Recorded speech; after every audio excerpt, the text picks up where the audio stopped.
সুপ্রিয় একাদশ শ্রেণীর শিক্ষার্থী বন্ধুরা, আড্ডা প্রবন্ধ আলোচনার চতুর্থ পর্বে তোমাদেরকে আমি স্বাগত জানাচ্ছি। এই পর্বেও আমি আরও 60টি এমসিকিউ টাইপ প্রশ্নোত্তর আলোচনা করব। এর আগের 3টি পর্ব যারা দেখোনি আমার চ্যানেলের প্লেলিস্ট থেকে অবশ্যই দেখে নিও, কারণ প্রত্যেকটা পর্বের সঙ্গে প্রত্যেকটা পর্ব কিন্তু রিলেটেড। তাই একটা পর্ব যদি বাদ দাও, পরের পর্ব দেখলে কিন্তু বুঝতে পারবে না।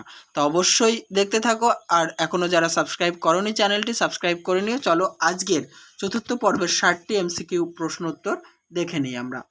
চতুর্থ পর্ব শুরু হয়েছে 181 নম্বর থেকে। লাঞ্ছনা শব্দের অর্থ কী? কলঙ্ক, অপমান বা গঞ্জনা।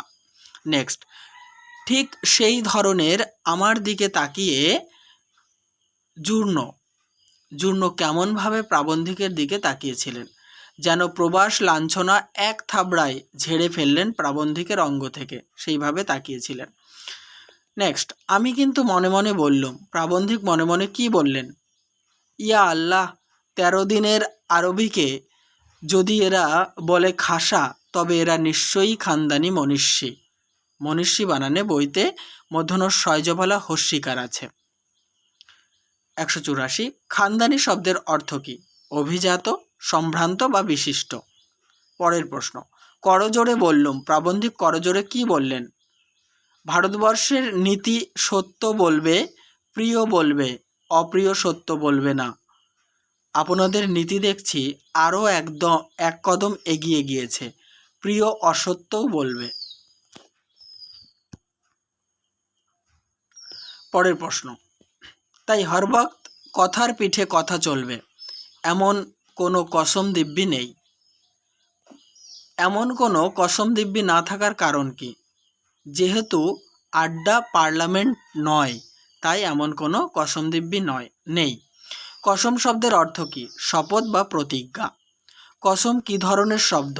আরবি শব্দ। 189, আমি মনে মনে বললুম। প্রাবন্ধিক মনে মনে কি বললেন? যোগ্যীদাসের মামা। 190, আমার মামা ড্যাশ করতে গিয়েছিলেন আর বছর, শূন্যস্থানে বসবে হজ। পরের প্রশ্ন 191, সেখানে কয়েকজন ড্যাশ সঙ্গে তার আলাপ হয়, ভারতীয়ের। 192, তারা নাকি 5 ওয়াক্ত নামাজ পড়ত। কারা 5 ওয়াক্ত নামাজ পড়ত? কয়েকজন ভারতীয়। নেক্সট, কয়েকজন ভারতীয় 5 ওয়াক্ত নামাজ পড়ত এবং বাকি সময়টা কি করত? একটি চায়ের দোকানে বসে কিচিরমিচির করত। নেক্সট প্রশ্ন, তারা নাকি কোনো এক প্রদেশের, তারপরে দেখো ডট ডট, আমার ঠিক মনে নেই, তারপরে ডট ডট দিয়ে কোটেশন ক্লোজ। এই প্রসঙ্গে প্রাবন্ধিক কোন শব্দ দুটি উচ্চারণ করেছেন? বিঙ্গালা, বাঙ্গিলা। নেক্সট, উৎসাহে উত্তেজনায় ফেটে গিয়ে চৌচির হয়ে আমি শুধালাম। প্রাবন্ধিক কি শুধালেন? বাঙালা। নেক্সট, শুধালেন শব্দের অর্থ কী? জানতে চাইলেন বা জিজ্ঞাসা করলেন। 197, উৎসাহে উত্তেজনায় ফেটে গিয়ে চৌচির হয়ে আমি শুধালাম, বাঙালা। প্রাবন্ধিকের কি প্রাবন্ধিক এই কথার কি উত্তর পেয়েছিলেন? হ্যাঁ, এই উত্তর পেয়েছিলেন। 198, আমি চোখ বন্ধ করে ভাবলুম। প্রাবন্ধিক চোখ বন্ধ করে কি ভাবলেন? শ্রীরামকৃষ্ণদেব, রবীন্দ্রনাথ, নজরুল ইসলাম বাঙালি। কিন্তু কই, কখনো তো এত গর্ব অনুভব করিনি যে আমি বাঙালি, এ কথাই ভাবলেন। নেক্সট, এই যে নমস্য মহাজনরা মক্কা শহরে আড্ডাবাজ হিসেবে নাম করতে পেরেছেন, কিভাবে নাম করতে পেরেছেন? বিস্তর মাথার ঘাম পায়ে ফেলে। পরের প্রশ্ন 200 নম্বর, তারা আলবৎ শ্রীহট্ট, নোয়াখালী, চাটগাঁ, কাছাড়ের বাঙালি খালাসি। পশ্চিমবঙ্গের কলিকাতা নগরীর উপকণ্ঠে খিদিরপুরে আড্ডা মারতে শিখে হেলায় মক্কা করিলা জয়। এ প্রসঙ্গে কাদের কথা বলা হয়েছে? যে সমস্ত নমস্য মহাজনরা মক্কা শহরে আড্ডাবাজ হিসেবে নাম করতে পেরেছেন তাদের কথা বলা হয়েছে। আলবৎ শব্দের অর্থ কী? নিশ্চয়ই বা অবশ্যই। 202 নম্বর প্রশ্ন। আস্তে আস্তে চেয়ার থেকে উঠে ডান হাত বুকের উপর রেখে মাথা নিচু করে অতিশয় সবিনয় কণ্ঠে বললুম। প্রাবন্ধিক সবিনয় কণ্ঠে কি বললেন? আমি বাঙালি, কথা বললেন। নেক্সট, অতিশয় শব্দের অর্থ কী? অত্যন্ত বা অত্যধিক। সবিনয় শব্দের অর্থ কী? বিনীত বা বিনয়ের সাথে। 205, গ্রিক সদস্য মার্কোস প্রাবন্ধিকের সঙ্গে প্রথম পরিচয়ে কি বলেছিলেন? সালাম আলাইক। 206, গ্রিক সদস্য মার্কোস প্রাবন্ধিকের সঙ্গে প্রথম পরিচয়ে সালাম আলাইক বলে কিসের পিছনে ডুব মেরেছিলেন? খবরের কাগজের পেছনে। নেক্সট, তার কানে কিছু যাচ্ছিল কিনা জানি নে, কার কানের কথা বলা হয়েছে? মার্কোসের কানের কথা বলা হয়েছে। 208, কোন কোন জায়গার বাঙালি খালাসি পশ্চিমবঙ্গের কলকাতার খিদিরপুরে আড্ডা মারত? শ্রীহট্ট, নোয়াখালী, চাটগা, কাছাড়ের বাঙালি। পরের প্রশ্ন 209, প্রবন্ধে কলকাতা নগরীর উপকণ্ঠ হিসাবে কোন জায়গাকে উল্লেখ করা হয়েছে? খিদিরপুরকে। উপকণ্ঠ শব্দের অর্থ কী? প্রান্তদেশ, নিকট বা সমীপ।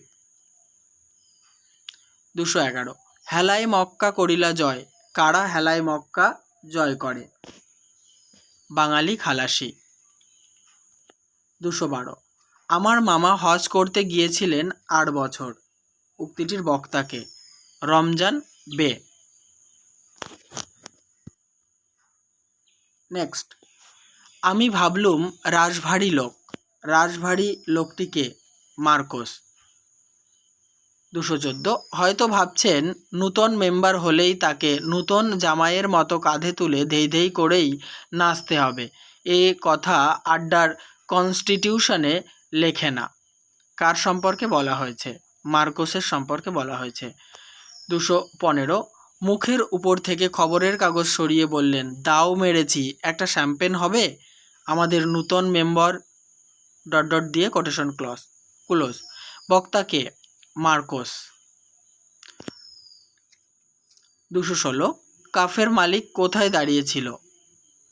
কাউন্টারের পিছনে। কাউন্টারের পিছনে দাঁড়িয়েছিল কাফের মালিক। 217, তার দিকে তাকিয়ে বা হাত গোল করে বোতল ধরার মুদ্রা দেখিয়ে ডান হাত দিয়ে, তারপর ... দিয়ে কোটেশন ক্লোজ। মার্কোস কি দেখালেন ডান হাত দিয়ে? ফোয়ারার জল লাফানোর মুদ্রা।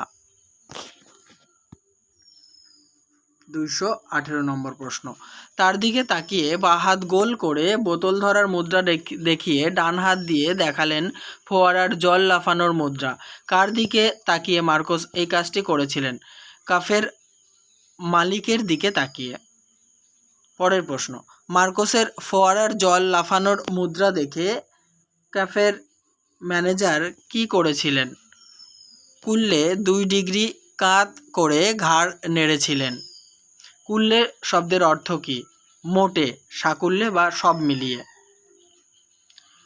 221, আমি ভয়ে ভয়ে বললুম। প্রাবন্ধিক ভয়ে ভয়ে কি বললেন? এ দোকানে তো মদ বেচার লাইসেন্স নেই। নেক্সট, মার্কোস বললেন। মার্কোস কি বললেন? বেটা সব বেচে, আফিম, ককেইন, হেরোইন, হশিশ, যা চাও। দেখো, এই যে হশিশ, এটা কিন্তু আকারটা বইতে নেই, হশিশ নয়, ওটা হাসিস হবে। বলছি যে টেক্সটে প্রচুর বানান ভুল আছে। 223 নম্বর, আফিম, ককেইন, হেরোইন, হাশিশ এগুলি কাফের মালিক ও ম্যানেজার কোথায় বিক্রি করে? কাফের পিছনে ড্রয়িং রুমে বিক্রি করে। হাশিশ বা হাশিশ কি? গাঁজা গাছের ঘনীভূত পণ্য, এটা নেশার দ্রব্য। পরের প্রশ্ন, ছোকরাকে বললেন। মার্কোস ছোকরাকে কি বললেন? আর একটা তামাকও সাজিস। নেক্সট, কায়রোতে তামাক? প্রাবন্ধিক বিস্মিত হয়ে কোন বাক্য উচ্চারণ করেছেন? স্বপ্ন নু, মায়া নু, মতিভ্রম নু। পরের শূন্যস্থান, দিব্যি ড্যাশ হুকো এলো। ফর্সি, শূন্যস্থানে বসবে ফর্সি। নেক্সট, ফর্সি হুকো বলতে কি বোঝায়? বড় হুকো। মার্কোস একটি ছোকরাকে তামাক সাজাতে বললে সে কেমন হুকো এনেছিল? ফর্সি হুকো এনেছিল। 230 নম্বর প্রশ্ন উত্তর আলোচনা করব। তার আগে বলি অবশ্যই ভিডিওতে লাইক, কমেন্ট এবং বন্ধুদের মাঝে বেশি বেশি করে শেয়ার করো। ইউটিউবে আমি কিন্তু প্রতিনিয়ত টেক্সট খুঁটিয়ে প্রত্যেকটি বিষয় ধরে ধরে প্রশ্নোত্তর আলোচনা করছি দ্বিতীয় সেমিস্টার থেকে। প্রথম সেমিস্টার আমি ইতিমধ্যেই এইভাবে 100% শেষ করে দিয়েছি। তোমরা যারা ওই ভিডিওগুলি দেখোনি অবশ্যই আমার চ্যানেলকে সাবস্ক্রাইব করে নিয়ে চ্যানেলের প্লেলিস্ট থেকে দেখে নাও। আর এই যে দ্বিতীয় পর্বের আলোচনাগুলি এগুলিও কিন্তু প্লেলিস্টে একটা ফোল্ডারের মধ্যে তোমরা পেয়ে যাবে। তাই অবশ্যই ভিডিওগুলি লাইক, কমেন্ট করার পাশাপাশি বন্ধুদের মাঝে আমার চ্যানেলটির সহায়তার ক্ষেত্রে বেশি বেশি করে শেয়ার করো। 230, তবে হনুমানের ন্যাজের মতো 3.5 গজি দরবারি নল নয়, কি সম্পর্কে উক্তিটি করা হয়েছে? ফর্সি হুকো সম্পর্কে। নেক্সট, সমস্ত জিনিসটার গঠন কেমন যেন ভোতা ভোতা জরির কাজ করা, কোন জিনিস সম্পর্কে উক্তিটি করা হয়েছে? ফর্সি হুকো সম্পর্কে। প্রাবন্ধিকের ফর্সি হুকো কেমন? নাজুক, মোলায়েম ধরনের। পরের প্রশ্ন, এদের যেন একটু ড্যাশ, শূন্যস্থানে বসবে গাইয়া। 234 নম্বর প্রশ্ন, তবে হ্যাঁ চিলিমটা দেখে ভক্তি হলো।